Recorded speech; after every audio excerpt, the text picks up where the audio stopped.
श्री सरस्वती नमः। श्री गुरुभ्यो नमः। वंशी विभूषिता करान नवनीरदाभात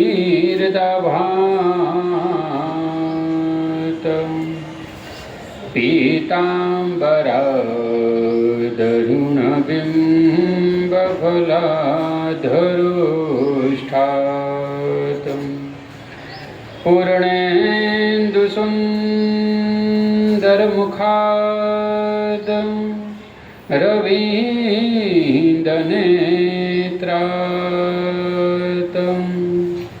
कृष्णात् परम किमपि तत्त्वमहं न जाने।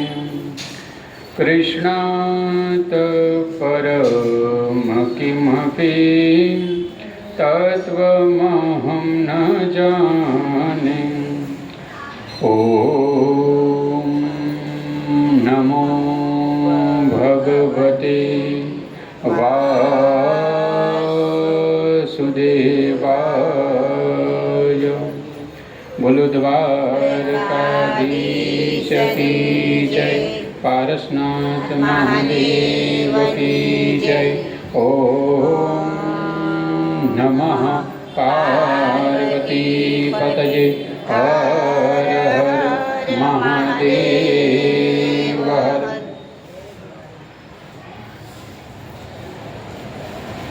श्रावण मास शुक्ल पक्षनी कथा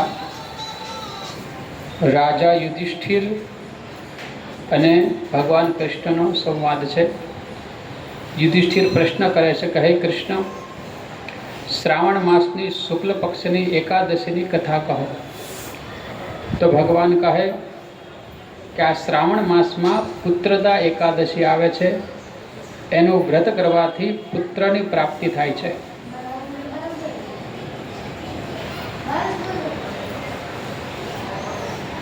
દ્વાપર યુગની કથા છે।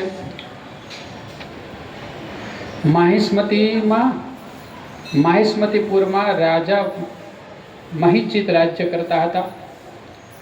રાજ્યમાં સુખ સગવડ બધું હતું, પરંતુ રાજાને એ રાજ્યનું સુખ દુઃખ જેવું લાગતું હતું,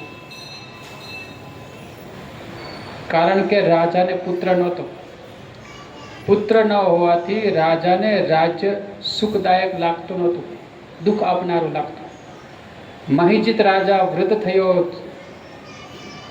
છતાં પુત્રની પ્રાપ્તિ ન થઈ। પોતાની ઉંમર વધારે જોઈ રાજાને ઘણી ચિંતા થઈ। તેમણે પ્રજાવર્ગમાં બેસીને બધાને કહ્યું છે કે હે પ્રજાજનો, આ જન્મમાં મારાથી કોઈ પાપ થયું નથી। મેં પોતાના ખજાનામાં અન્યાયથી કમાયેલું ધન પણ જમા નથી કર્યું। બ્રાહ્મણો અને દેવતાઓનું ધન પણ મેં કદી લીધું નથી। પ્રજાનું મેં પુત્રને જેમ પાલન કર્યું છે। સજ્જનોનું, સાધુ પુરુષોનું કાયમ સન્માન કર્યું છે। મેં કોઈનો દ્વેષ કર્યો નથી। તો પછી કયું કારણ છે કે જે મારા ઘરમાં આજે પુત્ર જન્મ નથી? ચિંતા કરે છે અને વિચાર કરે છે। તમે બધા લોકો આનો વિચાર કરો, રાજા કહે। રાજાના વચનો સાંભળી બધા પ્રજાજનો અને પુરોહિતોની સાથે બ્રાહ્મણોએ રાજાના હિતનો વિચાર કરી જંગલમાં પ્રવેશ કર્યો। રાજાનું કલ્યાણ ચાહનારા એ બધા જ લોકો આમ તેમ ફરીને ઋષિ મુનિઓનો આશ્રમ ગોતવા લાગ્યા। એ સમયે લોમસ મુનિનું દર્શન થયું। લોમસ મુનિ મહાત્મા છે, તત્વજ્ઞ છે, તેમનું શરીર પવિત્ર છે। તે લોમસ મુનિ બ્રહ્માજીના જેવા તેજસ્વી છે। એક એક કલ્પ વીતવાથી લોમસ મુનિના શરીરનો એક એક લોમ તૂટીને પડતો, તેથી એનું નામ પડ્યું લોમસ। બ્રહ્માજીના એક દિવસને કલ્પ કહેવામાં આવે છે। એક કલ્પ પૂર્ણ થાય એટલે એ મુનિના શરીરનો એક લોમ તૂટીને પડી જતો। લોમસ મુનિ ત્રિકાળ જ્ઞાની છે, ત્રણેય કાળની વાતો જાણે છે। તેમને જોઈને સૌ લોકોને આનંદ થયો। બધા તેમની પાસે ગયા। તો લોમસ મુનિ કહે કે તમે બધા લોકો શા માટે અહીંયા આવ્યા છો, પોતાના આગમનનું કારણ જણાવો. તો પ્રજાઓ કહે છે કે હે બ્રહ્મદેવ, આ સમયે મહિજિત નામના રાજા રાજ્ય કરે છે, અમારા બધાનું પુત્રનું જેમ પાલન કરે છે, પરંતુ એમને કોઈ પુત્ર નથી. અમે એના રાજ્યમાં બધા સુખી છીએ, પણ રાજા દુઃખી છે. તેમને પુત્રહીન જોઈને તેમના દુઃખથી દુઃખી થઈને અમે તપ કરવાનો નિશ્ચય કરીને અહીંયા આવ્યા છીએ જંગલમાં. રાજાના ભાગ્યથી અમને આપના દર્શન થયા છે. મહાપુરુષના દર્શનથી જ મનુષ્યના બધા કામ સફળ થાય છે. તો હે મુનિ, હવે અમને એક ઉપાય બતાવો જેનાથી રાજાના ઘરે પુત્ર થાય. પ્રજાજનોની વાત સાંભળીને લોમસ મુનિ 2 ઘડી સુધી ધ્યાનમગ્ન થયા. ધ્યાનમાં રાજાના પૂર્વભાવનું ચરિત્ર જાણી લીધું અને પછી પ્રજાજનોને કહ્યું છે કે સાંભળો, અત્યારે તમે રાજાના રાજ્યમાં સુખી છો, પણ રાજા દુઃખી છે. એનું કારણ તમે સાંભળો. તમારો આ રાજા પૂર્વભાવમાં મનુષ્યને ચૂસનારો, દુઃખ દેનારો અને ધનહીન વૈશ્ય હતો. અત્યારે એ ક્ષત્રિય છે, રાજા છે, પણ પૂર્વજન્મમાં એ કોણ હતો? કે ધનહીન વૈશ્ય. તે પૈસા કમાવા માટે ગામો ગામ ફરતો હતો. એક દિવસ બપોરના સમયે એક જળાશય પર પહોંચ્યો.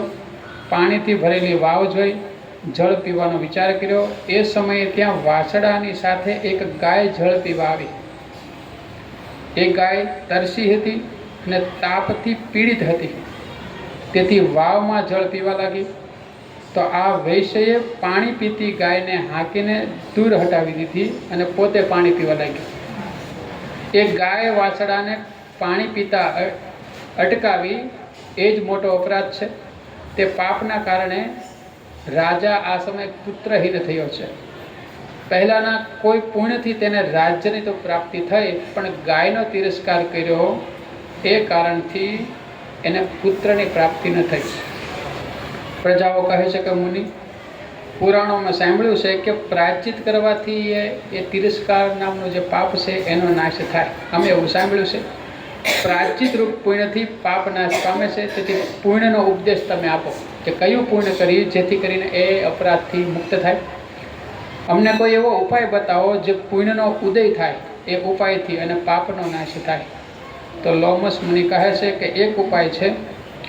એકાદશીનું વ્રત પુણ્ય આપનાર છે. શ્રાવણ માસમાં શુક્લ પક્ષમાં પુત્રદા એકાદશી આવે છે. એ મનોવાંછિત ફળ આપનારી છે. મનની જે કાંઈ ઈચ્છા હોય એ પૂર્ણ કરનારી છે. તમે લોકો એ પુત્રદા એકાદશીનું વ્રત કરો. લોમસ મુનિની વાત સાંભળીને પ્રજાજનો ખૂબ ખુશ થયા. મુનિને નમસ્કાર કર્યા અને નગરમાં આવીને વિધિપૂર્વક પુત્રદા એકાદશીનું વ્રત બધાએ કર્યું. વિષ્ણુ સહસ્ત્ર નામનો પાઠ કર્યો, અખંડ દીપ રાખ્યો અને રાત્રે જાગરણ પણ કર્યું. આખા નગરમાં બધાએ એકાદશીનું વ્રત કર્યું અને જે કાંઈ પુણ્ય એકઠું થયું હતું એકાદશીના વ્રતનું, એ બધું જ પુણ્ય રાજાને અર્પણ કર્યું. તે પછી રાણીએ ગર્ભધારણ કર્યો અને પ્રસવનો સમય આવવાથી રાણીએ બળવાન પુત્રને જન્મ આપ્યો અને પુત્રનો જન્મ થતાં રાજા સુખી થયો. પ્રજાજનો પણ પરમ સુખ પામી રાજાના ઘેર પુત્ર થયો. તેથી આ એકાદશીનું નામ પણ પુત્રદા એકાદશી પ્રસિદ્ધ થઈ. જે મનુષ્ય આ પુત્ર રત્ન પ્રાપ્ત કરવા ઈચ્છે છે તેણે આ એકાદશીનું વ્રત કરવું. જે મનુષ્ય આ પુત્રદા એકાદશીની કથા સાંભળે છે તેને આ લોકમાં પરમ સુખ મળશે અને અંતે પરલોકમાં ઉત્તમ ગતિ પ્રાપ્ત થશે. ઇતિ સ્કંદ પુરાણે શ્રાવણ માસે શુક્લ પક્ષે પુત્રદા એકાદશી સમાપ્ત. બોલો બાલ કૃષ્ણ લાલ કી